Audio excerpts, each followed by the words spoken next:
Alexander, founder of the Secrets of the Sistership, and Constance Jones, Sistership board member and vice president of operations of HMSDC, the Houston Minority Supplier Development Council.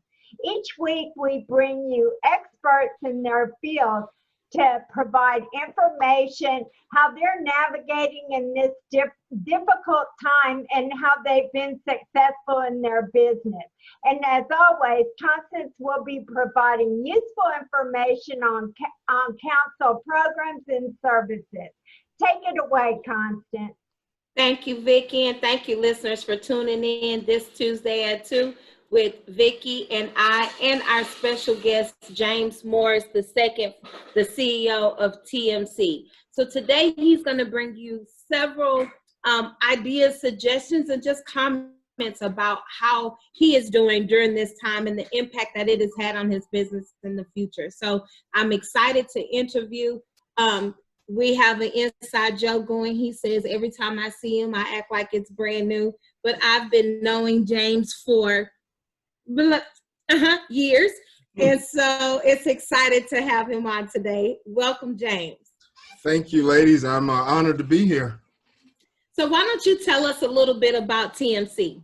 I'll try to keep it brief. So TMC, Workforce Solutions, and we have TMC Supply Chain Solutions, both companies certified with the HMSDC and proud members.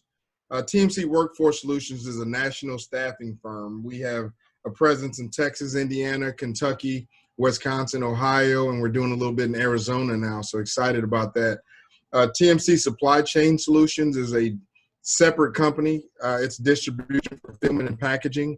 We've got a 50,000 square foot facility in Fort Wayne, Indiana, and we're servicing a couple of Fortune 50 companies there 5 or 6 days a week. So we're pretty spread out.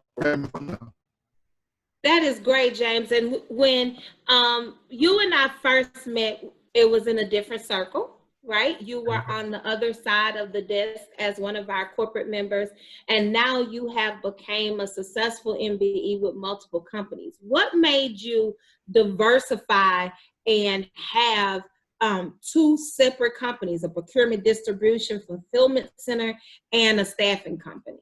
Well, it was, you learn a lot being on the corporate side. And, I'm glad you said that because maybe you do remember, but I spent many, many years in corporate America. And when I hit 40, I realized that, I pretty much was done. And I was looking at what am I going to do next? Too young to be done. And my employer, who, made me feel good, they didn't want me to go, but they said, well, if you're going to leave, why don't you supply us? And so we became a primary staffing provider for R.R. Donnelley, the world's largest printing company. And so that's how we got started. And about 5 or 6 years into that relationship, they had a minority supplier that was struggling, getting out of the business, contemplating retirement. And they presented me with an opportunity to buy what used to be Summit Line Industries out of Fort Wayne, Indiana. It was their prime supplier. Again, they were doing business with some of the biggest companies in the world. And, I jumped in the pool. And so that's how I ended up owning two very different businesses, but they support the supply chains. And we've been able to really branch out with additional customers. And my previous employer has had a lot to do with, my success as an entrepreneur, because they've continued to be my largest customer just over the last 10 years. So talk to me a little bit about that relationship. I mean, a lot of people think that when they leave their previous positions or when they leave corporate America, that they have to jump right into being an entrepreneur and don't have the opportunity to talk about how they could service where they're leaving. So talk about what was your strategy? How did you go about approaching that conversation when you were getting ready to leave? It's very interesting because, I gave my notice I reported into the vice president of global operations, and it's not that I was unhappy. I was just at a point in my life where I was too young to be done. And we'd gone through a performance review process, and he basically said, hey, unless I get hit by a bus, there's no place for you to go. And he was just 2 or 3 years older than I was at the time. But when I started thinking of ideas, what did I want to do as an entrepreneur, I really partnered with my employer. I knew I didn't want to compete with them, but after, 12 years, who knew the business better than I did? So I started thinking, hey, here's improvements that I would have loved to make, but as an insider, I was unable to.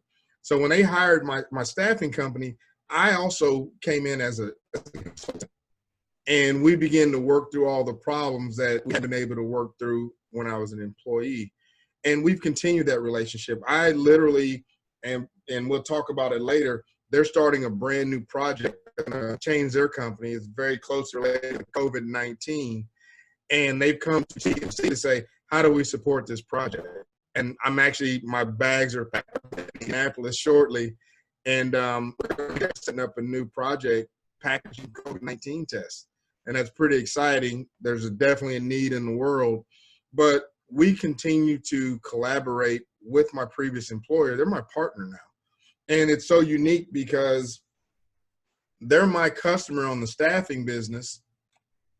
I'm their customer on the supply chain business. So we have a very unique relationship, but that also brings about mutual respect. We treat each other right. Now, we still arm wrestle, and they do get a lot of free consulting out of me, but the relationship works. That's great. So during the transition and during this time that you have been in business and you are doing business with not just your previous employer, but other organizations, what have you learned about yourself and your business? Well, the biggest thing that I had to learn, and really it's things that I had learned, but I had to make sure that I held on to, was in corporate America, there's a certain level of structure, right? We saw Enron happen, and we saw a lot of other things. So you started to see things like Sarbanes-Oxley and regulatory, and we dealt with a lot of ISO. And so there was a level of discipline that's required within a Fortune 100 company, Fortune 50 company. So the one thing that I've done by hiring people like Rodney, my CFO, who was a top controller at a public company, we've maintained those same disciplines within TMC. And what I found is, while it's sometimes more expensive and it's a lot more stressful, it's allowed us to be successful, and it allows big companies to be comfortable doing business with us. Now, we're never the cheapest, but that's not the point. We're able to show value that a lot of small businesses, and that's something that as I talk to small businesses, I talk to them about structure, discipline, go ahead and take the extra step, do the extra paperwork, document your processes, because that's what makes the big guys comfortable. So, and that's go ahead. That is great. I mean, that's a couple things that I would like to unpack in those statements. And first, starting off with what you said about you're not the cheapest. Many people think just because you happen to be a minority business owner or entrepreneur that you are the cheapest. And we always at HMSDC says, don't sell yourself short. You don't have to be cheap, right? People find value in making sure you understand the pricing and what you can bring to the table. And so don't sell yourself short on that. So it was very positive to hear you mention that you're not necessarily the cheapest, but it's the value that you bring to the table. Absolutely. That's key. That's key. That is very important. And then the second piece of that, you talked about spending a little time to document your process. So that is, I would think that you was actually reading my script, because in the next couple weeks, we will have EA Consulting on doing it Tuesdays at 2. That's going to talk about process documentation, because many people don't necessarily take the time to do it and they just don't like it. Right? But you're right. That documentation actually shows sustainability. Absolutely. And it shows trust for your customers. Right. Absolutely. Absolutely. So COVID hit us, right? COVID hit, the world went crazy. And with your procurement distribution facilities and the staffing firm, how are you able, how are you? Because I'm thinking COVID is over. I'm wishful thinking here. How are you able to continue to operate during these times and finding creative ways to increase business opportunities? So I have to say, as horrible as this pandemic has been, TMC has been very blessed and fortunate that we hit a perfect storm. So within my TMC supply chain solutions, my two largest customers within that business were essential, right? And FedEx and UPS, right? Those are my two largest customers on my supply chain side. So what happened with them is they got busier. Why? Because they're managing products to battle the pandemic. Also, everybody's sitting at home and they're online ordering stuff. So what TMC does, we buy the operational print for those companies and we make it distributed to everybody. So when you come home and you missed a shipment from FedEx and that sticker was on your door, that came from TMC. When you come home and that sticker's on your door from UPS, that comes from TMC. So we found a niche space that actually increased. So over the last 2 months, we saw a 10% increase in the first month, and we saw like a 37% increase in the second month because people are ordering online. So there was a perfect storm on the supply chain side. On the staffing side, we initially took a hit and we actually laid off about 70 people. And that was terrible. Within 3 weeks, we got the opportunity to package some home health kits. And before you know it, we're calling people to work. And our biggest challenge was getting enough people that were willing to come back to work because, as we know, the unemployment incentives rolled out. So we had people like, call me in 13 weeks. But so our business really didn't take a major hit like we thought it would. We were very blessed and fortunate because our customers were essential. Now, another thing that we did was, while I felt that there would be some companies that probably went away and wouldn't survive, I thought there would be some companies that would lay dormant and flat, and when the hurricane passed over, they would try to, regroup. I knew there'd be a small number of companies that would thrive. And so I made my decision up immediately that I was going to be one of those companies that thrived. So while my competitors were at home hunkering down, I was socially distanced in my office alone, and I was calling all my past customers, my current customers, and my potential customers saying, hey, we're here if you need us. Hey, we're here if you need us. And we actually gained 3 or 4 new pieces of business. We have 6 RFQs right now that we're waiting on responses from, some from the city of Houston, private companies, because I've been bugging people every day. And when they have a need, they're like, well, we know TMC's running. Whether it's in Texas, Indiana, Kentucky, Wisconsin, they know TMC was up and we were alive. So even though all my people were at home, it never felt like we were quarantined and out of the picture. So we just went hard. And my people are probably exhausted, but it's paid off. That persistence is the key, right? Absolutely. So let's talk a little bit about that, because it's very important, we know, to keep good people motivated. And when you have a good team like Rodney, we do know Rodney, so the sistership and everybody on the call is sending a shout out to Rodney Jeffries. When you have great people like Rodney and your CFO that you were able to bring over, it's really important to keep them motivated and to keep them as an integral part of the team. So how were you able to ease their uncertainty and to make sure that you continue to boost the morale of your key employees to stay with you during this time? The first thing that we decided to do as a leadership team is increase communication. Every group has their own weekly staff meetings. But what we decided to do was every other Thursday, we started doing a town hall. And this is where we got on a Zoom meeting, and there were literally 35 little boxes in front of me, but I would talk to the entire company, all the corporate employees, and I would give them updates. The news wasn't always pleasant.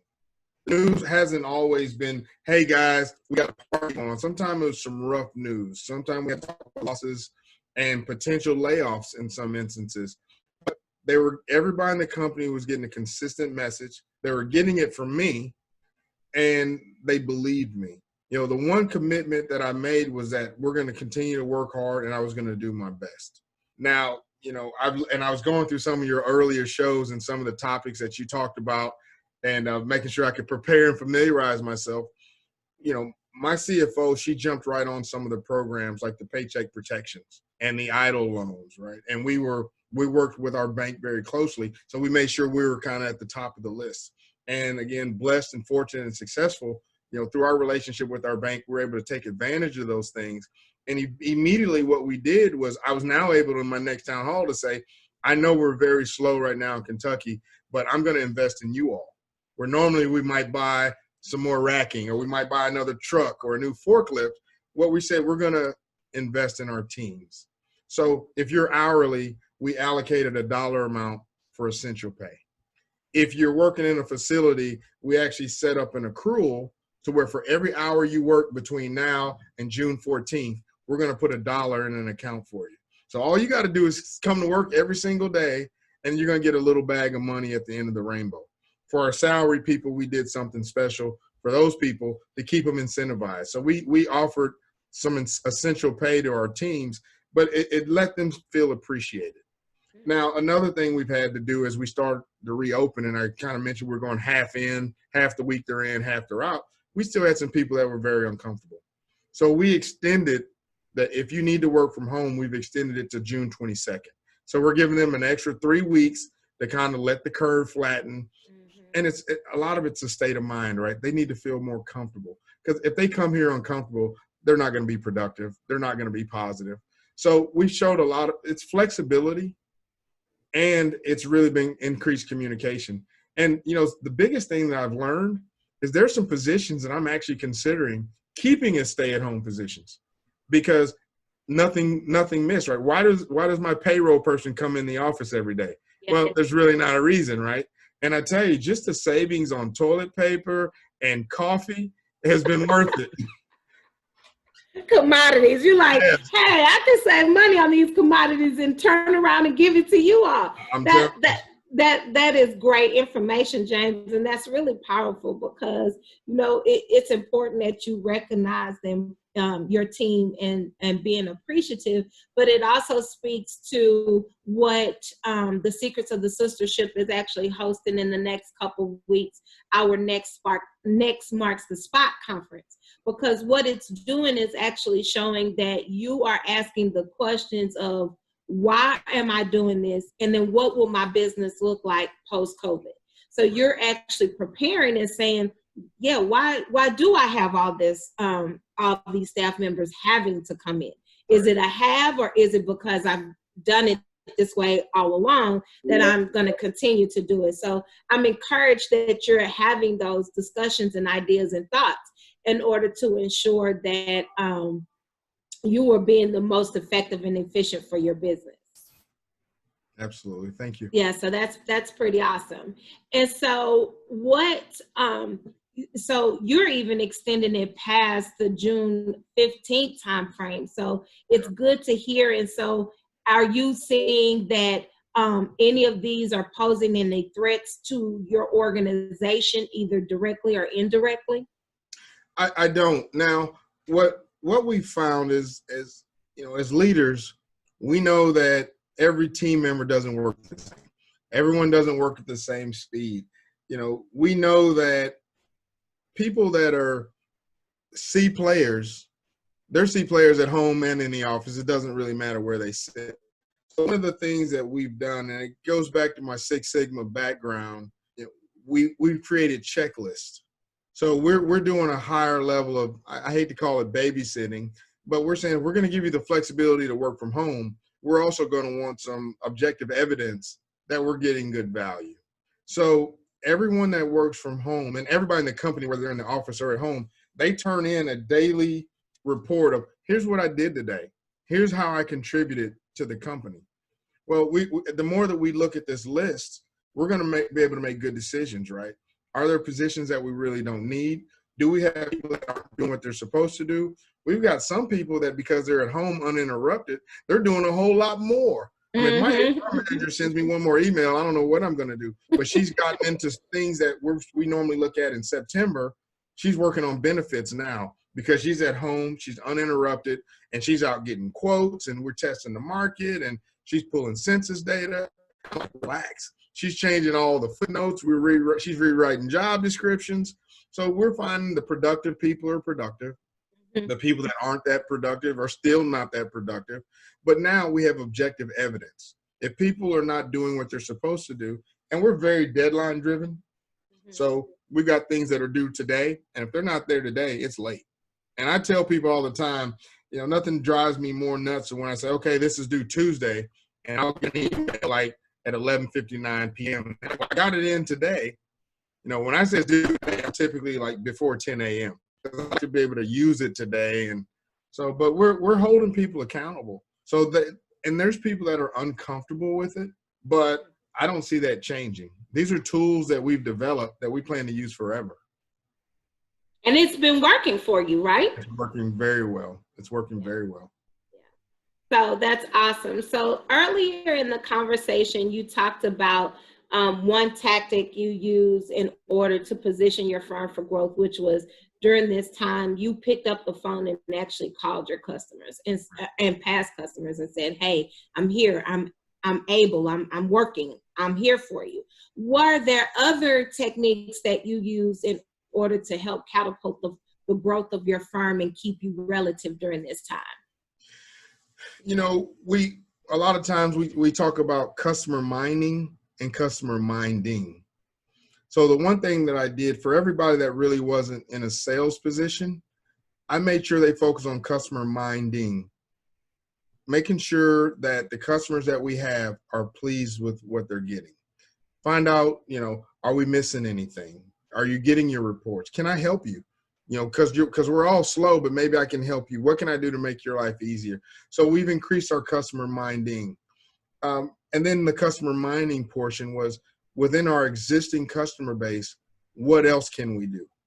Our supply chain business, we just signed a significant program with one of the largest waste companies in the world, producing the label that goes on the outside of your trash can. That's a piece of business that we would never even think about. We met with that client. We pulled Donnelly in, of course, the world's largest print company. Now TMC is buying a 250,000 labels a year and getting them distributed for this customer. Well, someone else within their organization called us and said, well, can you guys do apparel? Can you do this and can you do that? So I got Rodney involved. We take one opportunity and turn it into three. Yeah. So I think what probably makes us a little bit different is that the friends that I've talked to, everyone has talked about protecting what they have. We don't want to lose any ground. We're going to be, I look at that as being very defensive. As an old athlete, some people like to play defense. What we really did was, we took the training wheels off and we went on offense. And so we have really been, and it's been surprising. While everyone else is playing defense, TMC was playing offense. But it worked. It was a risk. And I know that it was a risk because if we had played it badly and lost one of our largest customers or, it could have been the end of us. We know how it is with a small business, but we went on the offense and we've been able to do small things. Like we asked for better payment terms and got it. Ask. How many people are doing that? Small businesses are saying, we get someone calls up and says, well, it's going to be net 60 and they're accepting it. And I was like, hey guys, what's going on. Net 60 is too long. Can you pay me in 30? And then when this passes, we'll go back to 45. And now people are being more understanding. They're more open to the discussion and they're being agreeable. So we went on the offensive. And that's great. A lot of times that is also something that we talk about in a program that we have at the council called Supplier Idol, is that many of our entrepreneurs fail to ask, or even once they have the opportunity, they just don't ask, right? And so it's great to hear that you should not be afraid to ask those questions and or to negotiate what's happening. And this is uncharted and unprecedented times. So of course, this is the opportunity for you to ask those questions so that you would be able to have some continuity in your business. Yeah, absolutely. So you said a little bit, I want to catch you before we go, you said a little bit about you got an opportunity and you got your bags packed and you're on your way to Indianapolis for an opportunity that came out of COVID-19. Tell us a little bit about that, and I'm excited for you. Yeah, so we're very excited. So I'll share what I can, but it'll be limited. But so, my largest client called me up it's been about 3 or 4 weeks ago, and they said, we're negotiating a deal. We'll just say it's a home medical testing company. And, we're going to need you guys to help support it and help run it. And we want you to be involved. So absolutely. And as then they called us back and said, hey, we signed a letter of intent. And then they called us back and says, we got a contract. Are you ready? And I says, absolutely. And, they says, well, hey, we need to package about 1 million kits in 9 weeks. And I was like, absolutely, let's do it. So for me, it gives me an opportunity to be back in the facility. So I'm heading out to Indy. My operations manager, I don't know if you know Nick, but Nick's already out there. My service delivery manager's already out there. We're having a huge job fair this weekend in Indianapolis. So anybody in Indianapolis looking for a job, we're going to hire 500 people. And everything from assembly operators, quality inspectors to supervisors. We're going to hire 500 people. And that's cool. That's very cool. So I'm sitting around thinking, I got to be a part of it. And so my team's out there. So I'm actually going to jump on a plane. And if I don't get to do anything but, serve donuts and coffee, I'm going to be out there at the job fair, shaking hands and kissing babies and probably doing some recruiting and whatever else they need, because we're going to hire those 500 people. And that changes our business, right? So anything that we would have lost during this COVID, we're actually on track to have a record year. So I'm excited. So I got to go be a part of it. So I'm excited. I understand. That is absolutely exciting. And I'm going to connect you with a good friend of mine in the Indy area, Jerron, and see how they could help support you in that initiative and the job fair. I think it's always good to have people on the ground. What I love about Jerron is he's actually from Houston, so he's a native Houstonian who happened to relocate to Indy. So I would definitely make that connection so that you'll have that resource. And it's good to hear that your business is doing awesome during this time. I mean, that is encouraging. We hear so much doom and gloom about businesses that it's rare that we are able to celebrate those that are actually doing things differently and actually still surviving and thriving during this time. So I want to thank you for sharing that that piece of information. And the council is here to support you however we can as it gets off the ground. Well, I appreciate it. I guess I want to give you a shout out because, during this time, we've actually had, 2 or 3 opportunities where people are like, hey, we went to the council, we get a certified MBE. And so when I get those calls, I see value in my investment, because you give us a shot. Right now, it's up to us to close it. But we've had at least 2 or 3 opportunities where people say, hey, we went to the council and they threw your name in the hat as a potential. We'd like to work with you. So I appreciate that, because if those pop, I'll be heading back to Houston as quick as possible. Coming back in another direction, right? Right. So I appreciate that. Absolutely. So we're at our time. James, is there any last comments that you would like to share with our audience, or any advice that you are willing to give to our audience to help them position themselves post-COVID, or any words of wisdom even during this time? I think the biggest thing is I encourage, just like I encourage my team, but other small businesses, and I tend to look at things a little bit. I spent 90% of my career in corporate America, or a significant portion. And so it kind of gave me a peek underneath the covers. And so I know the things that drive the big companies crazy. And the one thing that I hear the most is, the small businesses, they want to promise everything. They're not a lot of focus. It's like a game of whack-a-mole where they're just going from hole to hole. And so figure out what your secret sauce is. and then go in and focus on, like, this is what we're good at. Yes, we can do a few other things, but this is what we're good at. And, those companies don't care what you want. What they care about is how can you make their life easier. If you go in there and tell them what you need, they're going to ignore you. If you go in there and say, here's how I can make your life a little bit easier. Here's how I can save you some time. Here's how I can save you some money. Here's how I can allow you to reduce a head because we can do it for you. Now that's something that's interesting them. So, stay focused and stay encouraged, because it's hard. It's hard. Yeah, I do want to end by saying that I am a strong supporter of TMC. You should see how many stickers I have accumulated in my house, and my husband's like, excuse me? So we accumulate all of those stickers at HMSDC as well as at my address. So we are constantly ordering from FedEx and UPS. Okay. So we support you in that nature a lot. Thank you. Thank you. Well, yeah, keep shopping. Definitely keep shopping. That's right. That's right.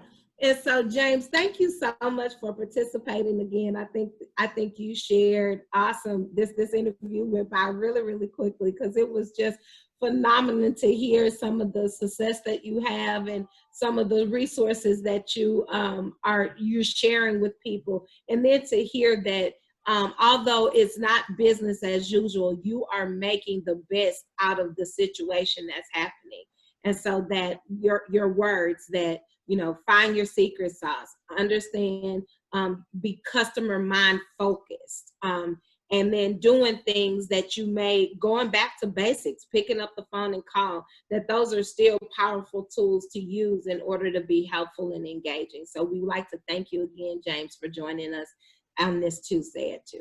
Well, thank you for the invitation. Consider me a resource. If there's anything I can do to help, give me a call, and I'm here. Thank you, Vicki. Vicki's just been a sweetheart. And she's actually come to visit me. So, but hey, anytime you need some office space, come on over. All right, cool. Thank you so much. Thank you. Absolutely. And so next week we will have, as I mentioned early in the show, the Secrets of the Sistership is sponsoring Next Marks the Spot conference. It will be June 17th and June 24th. Next week, we will have the spot experts on to just talk about the conference and how you position your business and some of the juicy details that will go into the conference. So we're really excited about that. It's going to really build on the anticipation and some of the content that you heard previously from some of our guests, but it's going to be great and insightful information. It's also going to help us win, right? And so with everything that we're seeing today, we need a win. Our hearts are heavy. There's a lot going on amongst us around the U.S. And so this conference is really going to help our entrepreneurs kind of position themselves in order to be able to continue to compete and do things. We will announce the pitch competition that we're going to have in our conference, that's contained in our conference. So stay tuned for details for that pitch competition, because it really will kind of catapult those firms. And as James said, mention some of those financial opportunities that really can help kickstart an entrepreneur. So we look forward to seeing you next Tuesday at 2 to talk to some of our spot experts. And thank you for tuning in.